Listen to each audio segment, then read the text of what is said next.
উচ্ছেটা পেঁয়াজ আর একটু 5 ফোড়ন দিয়ে ভালো করে ভেজে নিয়েছি বন্ধুরা। দেখুন নুন হলুদ আর 5 ফোড়ন দিয়ে ভালো করে একটু ভেজে নিয়েছি।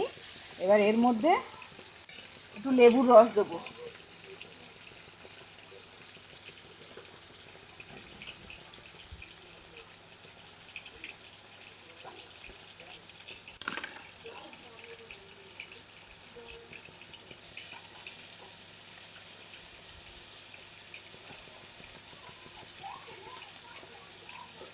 লেবুর রস দিলাম,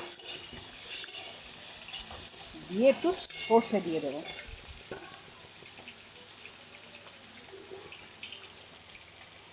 এই যে একটু সর্ষে বাটা দিলাম, একটু জল দেব।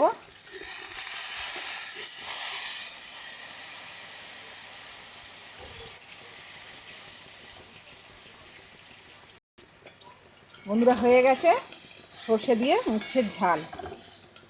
আগে একটু ভালো করে ভেজে নিয়ে তারপরে সর্ষেটা দেবেন। এই যে হয়ে গেছে আমার, লাভিয়ে নেবেন।